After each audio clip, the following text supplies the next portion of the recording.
Hello, hello! Aujourd'hui, je voudrais vous parler du féminin sacré.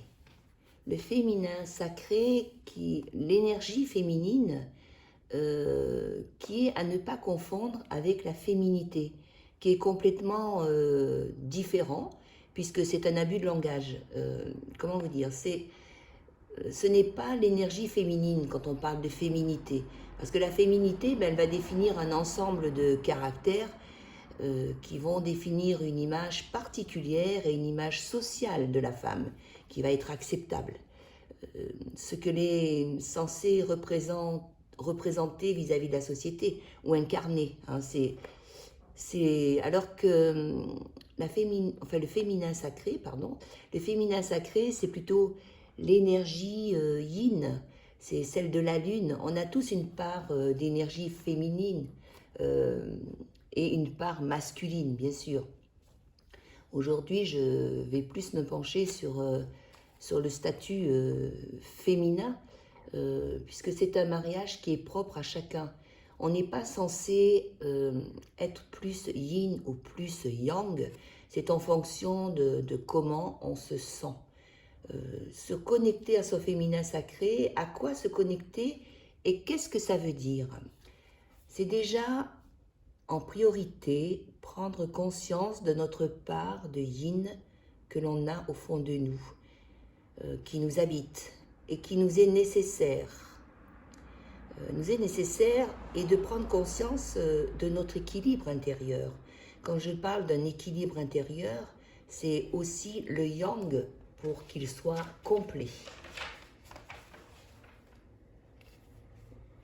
C'est un mariage énergétique qui va nous rendre heureuses et plus accomplies. Alors, il permet de libérer en nous des parts que l'on a beaucoup de mal à libérer. Par exemple, lâcher prise. Prendre conscience de certains aspects de notre personnalité, de nos besoins, qu'on a du mal souvent à exprimer, à entendre ou à écouter. Cela nous permet de développer notre conscience spirituelle. Le fait de se reconnecter à notre énergie féminine nous permet aussi de nous affranchir de celle qu'on croit être constamment, qu'on se croit être obligé d'être constamment, plus aligné avec notre nous profond. Il nous permet de guérir le monde car on donne beaucoup d'amour en libérant des messages d'amour, de bienveillance et de beauté depuis des siècles et des siècles. Le féminin sacré a vraiment la notion du divin, car c'est l'essence même de l'énergie féminine, qui nous permet,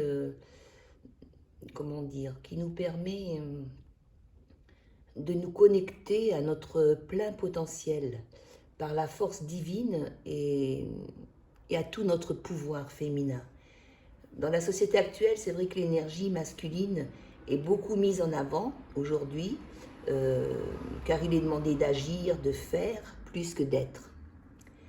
Alors que l'énergie féminine est plus dans l'être, la vulnérabilité, la sensibilité, qui sont considérés comme des points faibles, alors que c'est complètement faux.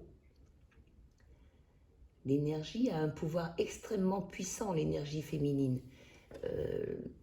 Nous l'avons tout en nous. Il suffit de la réveiller. Alors c'est une énergie créatrice qui crée, car c'est celle de la terre, donc elle est fertile, et qui donne naissance à des pensées, à des idées, à des mouvements, à l'intuition qui vibre en nous. Elle se définit sur le côté liberté, la connaissance de sa valeur. Elle est liée à la lune, à l'amour, je l'ai dit, la guidance, la spiritualité. C'est une force intérieure, contrairement à la masculine qui est extérieure. Comment développer on va dire l'énergie féminine qui est souvent bafouée? Je pense que selon mes réflexions, c'est bien de prendre 10 minutes chaque jour, en fin de journée, pour répondre à ces questions et établir une estimation de notre soi intérieur, de notre féminin intérieur. Se poser des questions telles que est-ce que je ressens ma force intérieure? À quel point je laisse faire, je fais confiance aux situations qui se présentent? Est-ce que je prends le temps de me retrouver moi-même? Est-ce que je prends le temps de contacter ma source intérieure en méditant, par exemple, en exerçant un art comme la peinture, l'écriture, le dessin, en allant me promener dans la nature ou toute autre activité? Comment est-ce que je place mon féminin sacré dans mon échelle de valeurs? Et oui, nos valeurs qui nous sont propres, qui nous sont uniques et personnelles, et qui nous permettent d'avancer. Est-ce que je donne du crédit aux opportunités de la vie, à la chance? Est-ce que je crois en la puissance de mes pensées, en ma capacité à attirer à moi et en ma capacité à créer? Suis-je dans la gratitude? Et quelle place je donne à l'amour de moi-même, de mon être? Est-ce que je me permets d'être passive, sans culpabilité, sans avoir l'impression de perdre mon temps, et avec conscience?